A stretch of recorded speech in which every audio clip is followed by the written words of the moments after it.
Saya Alia Masita dari Prodi Teknik Informatika Universitas Ahmad Dahlan Yogyakarta. Di sini saya akan meresum jurnal, yaitu judulnya Model Natural Language Processing untuk Perumusan Keluhan Pasien. Sebelumnya saya akan memperkenalkan isi jurnal terlebih dahulu. Jurnal ini membahas tentang pemodelan sebuah sistem dari NLP atau Natural Language Processing. Jurnal ini akan menjelaskan tahapan-tahapan yang akan dibutuhkan untuk perumusan keluhan pasien. Sebelumnya, apa itu NLP? NLP adalah Natural Language Processing, yaitu bahasa alami yang biasanya digunakan oleh manusia untuk berkomunikasi dan biasanya digunakan untuk mendeskripsikan fungsi dari komponen perangkat lunak atau perangkat keras pada sistem komputer yang dapat menganalisis atau menyintesis bahasa alami, baik lisan ataupun tulisan berupa teks. Selanjutnya, istilah yang ada pada jurnal. Poin pertama, istilah dari kata anamnesis digunakan untuk pengumpulan informasi mengenai kondisi yang pernah dan sedang dirasakan oleh pasien yang dilakukan dokter untuk perawatan medis. Poin kedua, EMR atau Electronic Medical Record merupakan pencatatan medis secara elektronik dari paper-based record yang menawarkan banyak fungsi seperti pandangan yang terintegrasi dari data pasien, pendukung keputusan klinis, pemasukan order dokter, akses sumber pengetahuan, dan lain-lain. Yang poin ketiga, CDSS atau Computerized Decision Support System merupakan media elektronik yang digunakan untuk menentukan diagnosis, interpretasi klinis, pemberitahuan, pengingat, dan lain-lain. Kerugian rekam medis dengan tidak menggunakan media elektronik adalah pencatatan rekam medis pasien tidak terstruktur, penggunaan singkatan yang tidak baku, terjadi duplikasi, dan masih banyak lagi. Lalu, pada penelitian ini, data teks narasi keluhan pasien dipetakan ke dalam objek riwayat penyakit yang tepat, sehingga dapat menghasilkan teks dengan makna yang sama dengan teks narasi keluhan pasien dan menggunakan bahasa yang baku atau dalam bahasa medis yang tepat. Lalu pengambilan data. Data yang digunakan dalam penelitian ini adalah data yang diperoleh dari dokter. Data tersebut berupa, yang pertama, teks narasi keluhan pasien yang telah dicatat oleh dokter dalam rekaman medis, anamnesis keluhan pasien. Yang kedua, pemetaan teks narasi keluhan pasien ke dalam objek-objek riwayat penyakit sekarang, dan teks yang menggunakan bahasa lebih baku, menggunakan bahasa medis yang tepat.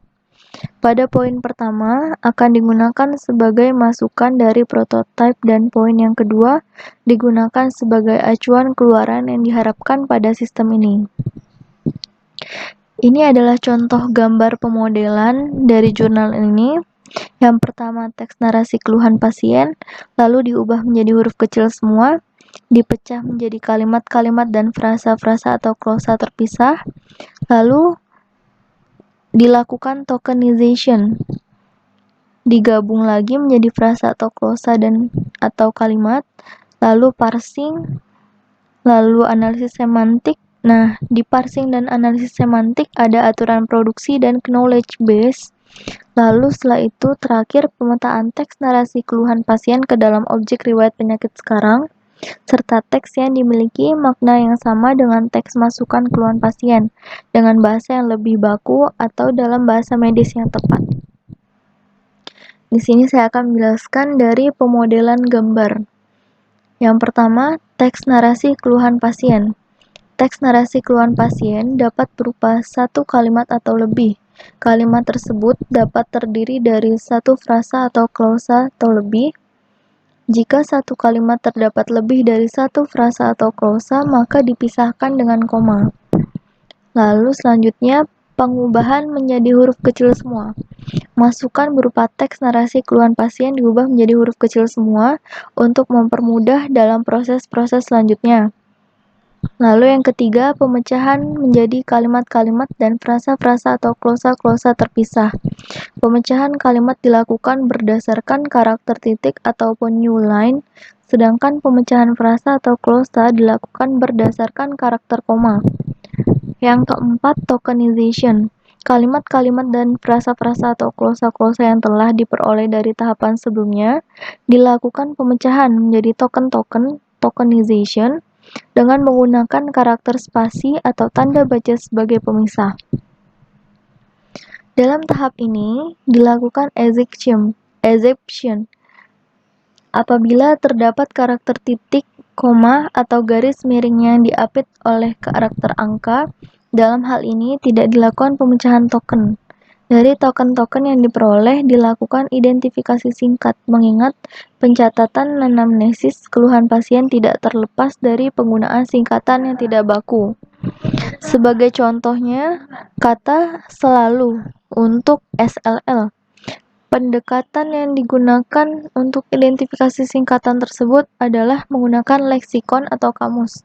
Setelah itu dilakukan identifikasi kesalahan ejaan.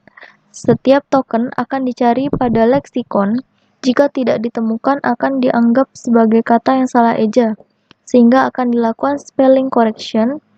Pendekatan yang digunakan adalah edit distance, yaitu dengan melakukan perhitungan kemiripan antara token yang tidak ditemukan dalam leksikon tadi dengan kata-kata yang terdapat dalam leksikon.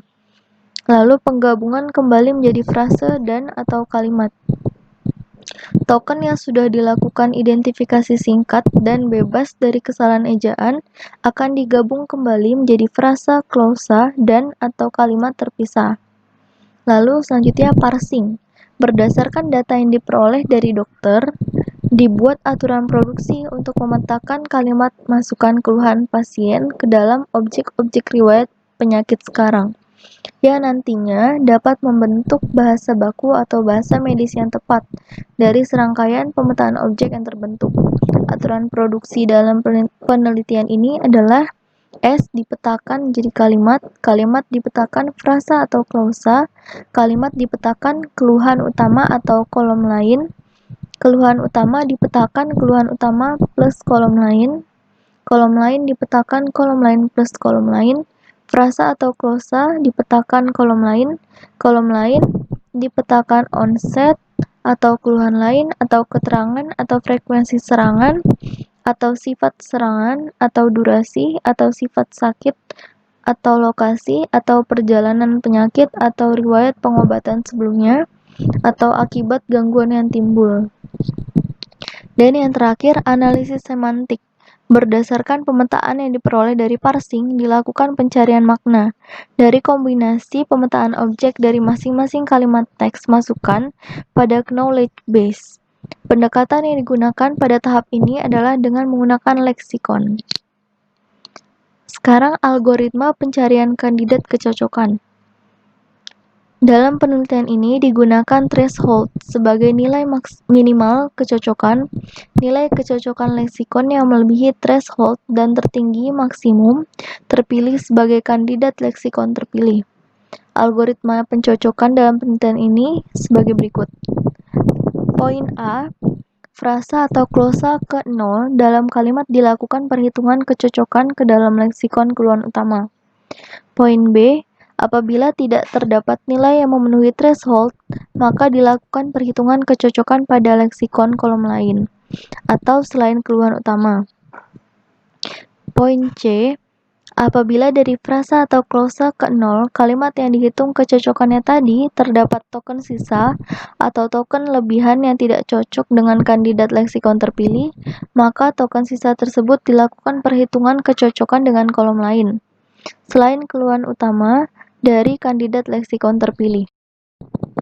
Poin E, apabila nilai kecocokan kandidat leksikon terpilih dari frasa atau klausa ke 0 lebih dari 1 atau terdapat nilai maksimum yang sama lebih dari threshold lebih dari 1, maka akan dilakukan perhitungan rata-rata kecocokan dari masing-masing kandidat leksikon terpilih. Nilai rata-rata yang tertinggi yang menjadi kandidat pemenang. Perhitungan kecocokannya ada TI Nilai kecocokan dengan leksikon KI, NXI banyaknya kesamaan token leksikon KI dengan token kalimat atau lebih frasa atau klausa masukan. NLI banyaknya token pada leksikon KI.